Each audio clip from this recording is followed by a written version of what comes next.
G'day people, I'm Sharyn. Let's have a look at how you do corners with your overlocker or serger. Let's start with doing outside corners.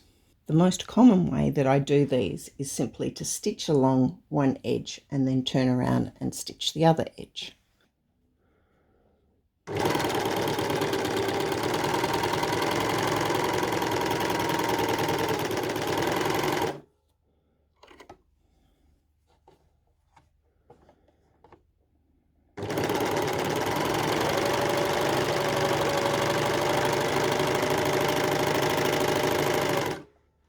By doing a corner this way, you tend to get a very nice square corner.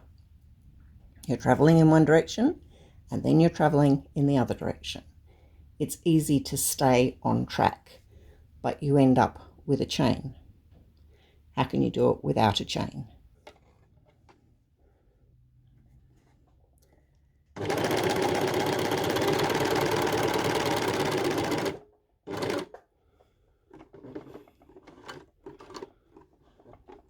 Sew until the needle comes down right at the edge of the fabric. Lift the foot and pull your work back.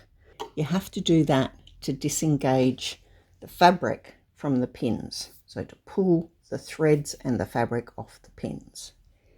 Then we turn it without pulling it a long way and put it back in here so that the needles are entering at the edge.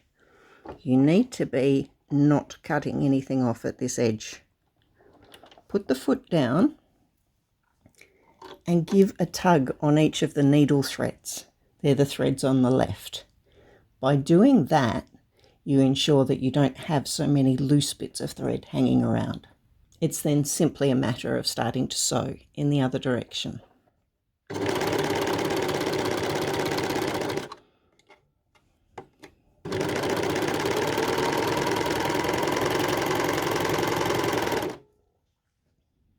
You can see that that presents a fairly reasonable corner without a lot of thread actually hanging off in loops. It's more noticeable here because I'm using contrasting threads, but it's actually a fairly good corner. I wouldn't bother doing this if it's something that's going to be hidden. So if it's inside a seam or a collar or something like that, just do the sew off, turn around and sew on. You'll get a better result.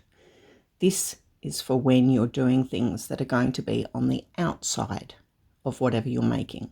An example of this being on the outside might be if you're making serviettes or napkins and you're not wanting to fold the edges in. You're just wanting to finish them off and stop them from fraying.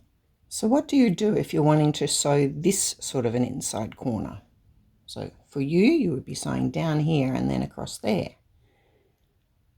We need to make a small nick in here, and there is the nick. It is narrower than the size of my overlocking stitch.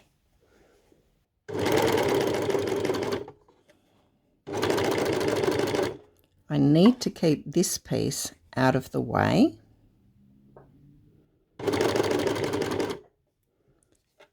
And then make sure I'm not catching things in here. So I've stretched out that neck, put the foot back down,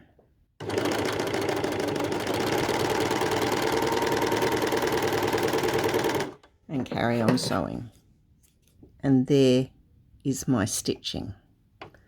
When I open it out, you can still see where that nick is, but things are not going to fray.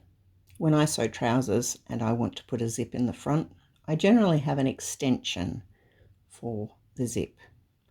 I use this method on a single piece of fabric so that I can do my overlocking around the edge and stop that fabric from fraying. Hope you've learned something new today about your overlocker and how you can do corners. See you next time.